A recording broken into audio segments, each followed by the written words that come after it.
Good morning students. बच्चों, last की video तक हम लोग बात कर रहे थे इकोनॉमिक इम्पोर्टेंस ऑफ हेल्मेंट्स की बात कर रहे थे। आज हम लोग नया चैप्टर स्टार्ट करने वाले हैं और वो चैप्टर है आर्थ्रोपोडा का आर्थिक महत्व, economic importance of arthropoda.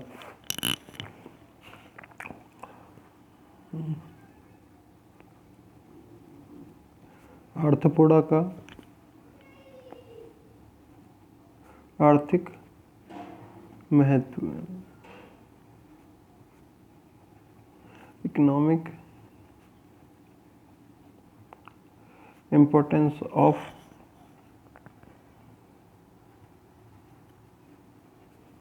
Arthropoda. ठीक है ना। आर्थ्रोपोडा की यदि बात की जाती है तो सबसे बड़ा संघ, लार्जेस्ट फाइलम, ठीक है ना, लार्जेस्ट फाइलम, जिसमें क्या आते हैं इंसेक्ट्स, कीट, जलीय जीव, स्थलीय जीव और वायवीय जीव। ठीक है ना। इसमें तीनों प्रकार के प्राणी आते हैं, जल में रहने वाले भी, स्थल पर रहने वाले भी और वायु में रहने वाले भी। मतलब ये कह सकते हैं इनका जो डिस्ट्रीब्यूशन की यदि बात की जाए तो कॉस्मोपोलिटिशियन है। इसका ये मतलब होता है कि विश्वव्यापी है, संसार की सभी जगहों पर, ठीक है ना, ये पाए जाते हैं। इसके क्या होते हैं, इकोनॉमिक की हम लोग बात करते हैं तो इसमें बेनिफिशियल, लाभदायक,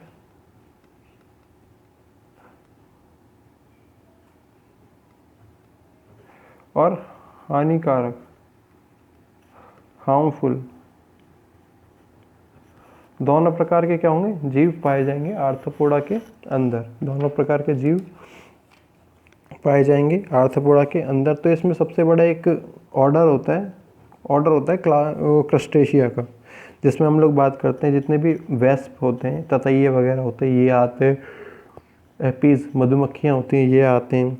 कुछ लार्वल कंडीशन की जंतु जैसे कि डेफनिया, साइक्लोप्स आएंगे, अर्गुलिस आएगा, साइप्रिस, बैलेनस और पैलीमोन वगैरह पाया जाएगा। पैलीमोन की यदि बात की जाए तो पैलीमोन समुद्री सतहों पर उपस्थित होता है। झींगा भी जिसे बोलते हैं, प्रॉन भी जिसे बोलते हैं, जिसका पिकल वगैरह, अचार वगैरह बनाकर और भी बहुत तरीक़ों से इसे खाया जाता है। कीकड़े वगैरह सारे के सारे किस में आते हैं, क्रस्टेशिया के अंतर्गत आते हैं, जो कि भोजन के रूप में काम आते हैं और शिकार करने में, मछलियों का शिकार करने में काम आएंगे।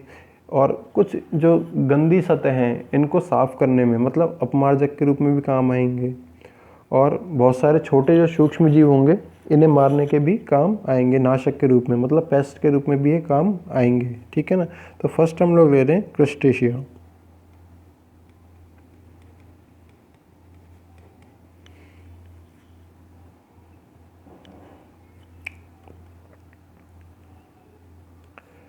क्रस्टेशिया, ठीक है ना। इसमें एपिस, डेफनिया,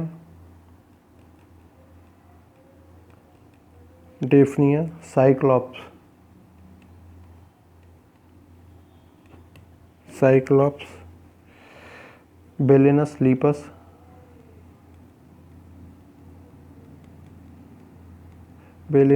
लीपस, पैलीमोन, इसी को क्या बोलते हैं हम लोग, प्रॉन बोलते हैं। ठीक है ना। क्रैब, केकड़े, स्कॉर्पियन वगैरह, बिच्छू वगैरह सब इसी के अंदर आएंगे। ठीक है। क्रैब आदि जीव, आदि जंतु आते हैं। इसमें यदि फर्स्ट बात की जाए तो क्रस्टेशिया के जंतुओं का काम क्या क्या हो सकता है, तो हमने सबसे बढ़िया बात की प्रॉन जैसे हो गया, और भी बहुत सारे जीवों की बात करते हैं तो ये भोजन के रूप में काम आते हैं, एज फूड। फर्स्ट है यहाँ पे भोजन के रूप में, एज फूड। ठीक है ना। ये क्या होते हैं, अन्य जंतु जो होंगे इनका भी भोजन बनेंगे, अन्य जंतु का भोजन भी बनेंगे और मनुष्य का भी भोजन बनेंगे। यदि कोई बड़ी मछली है, यदि कोई बड़ी मछली है तो इनको खा सकती है आसानी से, और मनुष्य तो इनको खाता ही है।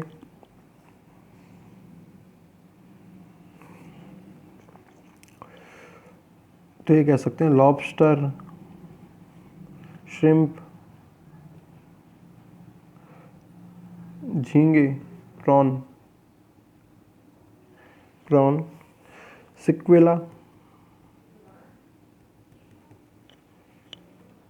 व केकड़े आदि आदि मनुष्य के भोजन के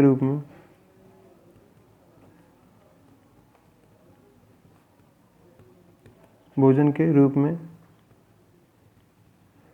प्रयुक्त होते हैं। आदि किसके भोजन के रूप में प्रयुक्त होते हैं। इसके लिए इनको पाला भी जाता है, प्रॉन कल्चर किया जाता है, जैसे कि झींगों के पालन में। भारत में झींगों का पालन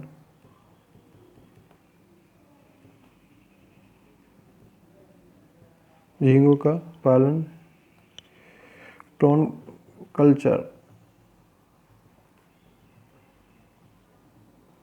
कल्चर किया जाता है।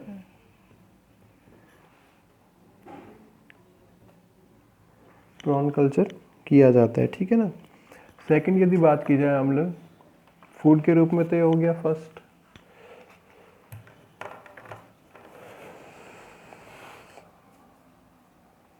सेकंड यदि हम लोग बात कर सकते हैं बेट के रूप में, शिकार को पकड़ने के रूप में, प्रलोभक के रूप में, एज बेट,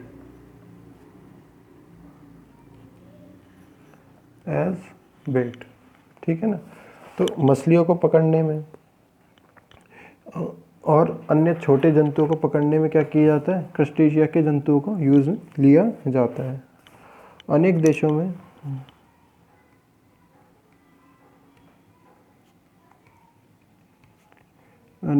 देशों में मछली व अन्य जलीय जीवों को पकड़ने हेतु छोटे क्रस्टेशियन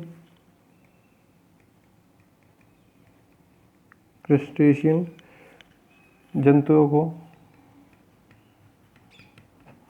शिकार को प्रलोभक के रूप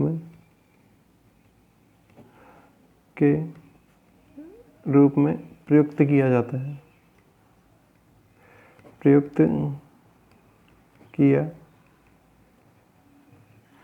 ठीक है ना। शिकार के रूप में प्रयुक्त किया जाता है। थर्ड यदि बात की जाए तो थर्ड हो सकता है स्कैवेंजर्स, अपमार्जक के रूप में, ठीक है ना। अब ये क्या होता है, जितना भी कुछ प्राणी जो होते हैं जो समुद्रों में मर जाते हैं और सड़ते गलते रहते हैं, और कुछ जो प्लांट्स होते हैं ये भी, इनकी जो डेड बॉडीज़ होती है, प्लांट बॉडीज़ होती हैं, इनको भी नष्ट करने में क्या करते हैं, अपना महत्वपूर्ण योगदान निभाते हैं। थर्ड हो सकता है अपमार्जक के रूप में,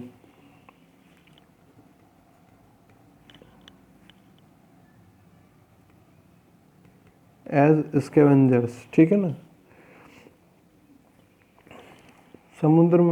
समुद्री मृत कह सकते हैं, डेड मृत जीवों व वनस्पतियों को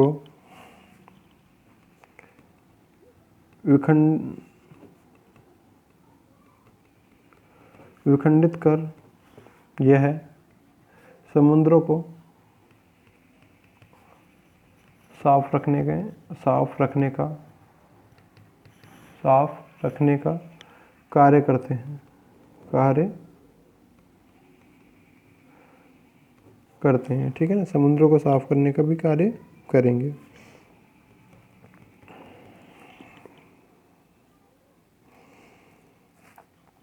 नेक्स्ट हो जाएगा नाशक के रूप में, पेस्ट के रूप में।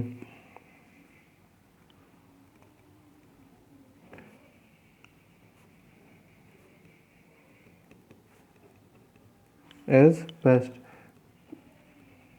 पेस्ट नाशक ये कहता है कि जो भी वनस्पति हम लोग उगाते हैं, ठीक है ना, बहुत सारी, जैसे कि अनाज हो गया, दालें हो गया, ये सारे के सारे इनके प्लांट्स पे क्या करता है, रोग उत्पन्न करने का काम भी करते हैं। अनेक क्रस्टेशियन जीव, अनेक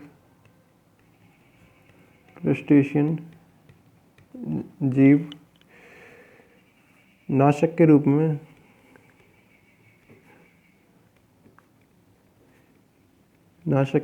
में कार्य कर वनस्पति को,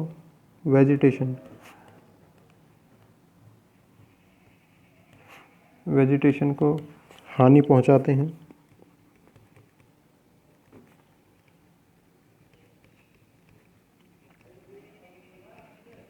हानि पहुंचाते हैं, ठीक है ना।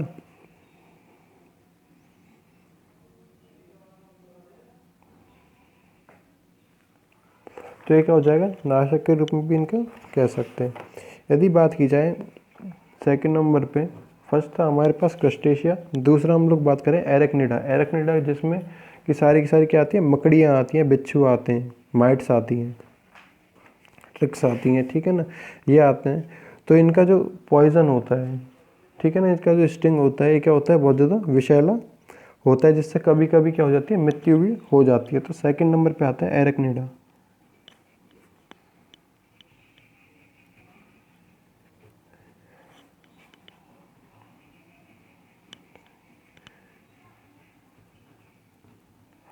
सेकंड नंबर पे आता है एरेक्निडा, ठीक है ना। इस क्लास की यदि बात किया तो इस वर्ग में बिच्छू, स्कॉर्पियन जिसे बोलते हैं, मकड़ियाँ,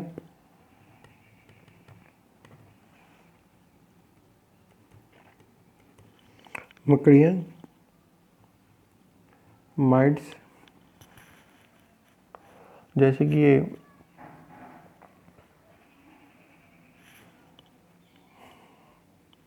आते हैं,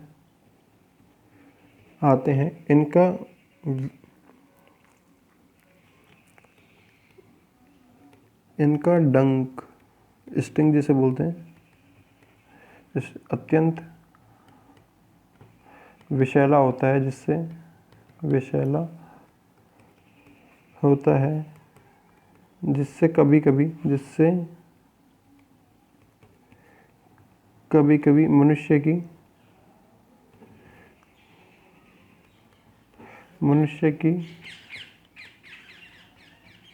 मृत्यु भी,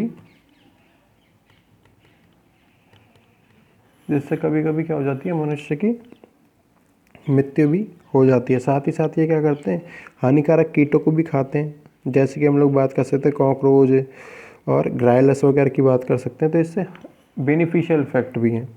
ये मनुष्य के लिए हानिकारक जीव, जैसे मनुष्य के लिए हानिकारक जीव जैसे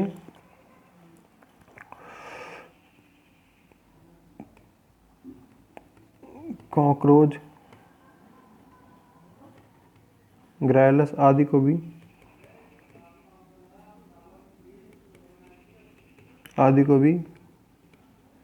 खाते हैं, जिससे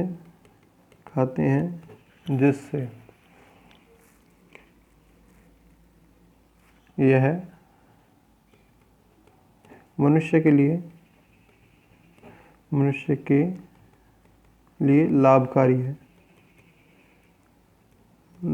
है। साथ ही साथ यदि बात की जाए तो इनके विष से क्या होती है, अनेक प्रकार की औषधियाँ बनाई जाती है। एरेक्निडा के जंतुओं के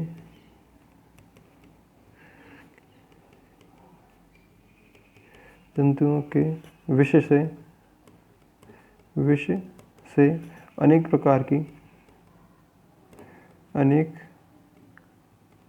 प्रकार की औषधियाँ भी बनाई जाती हैं। ठीक है ना, एराक्निडा के जंतुओं के विष से क्या होगी, अनेक प्रकार की औषधियाँ भी बनाई जाएगी। साथ ही इनके जंतु कुछ वनस्पतियों को, प्लांट्स को भी क्या करेंगे, हानि पहुंचाने का काम करेंगे। जैसे कि हम लोग बात कर सकते हैं जो भी फ्रूट प्लांट होते हैं, सेब हो गया, अंगूर, गुलाब वगैरह होते हैं, इनको हानि पहुंचाने का भी काम करते हैं। आज के लिए इतना ही, बाकी हम लोग देखेंगे नेक्स्ट वीडियो में। Thank you.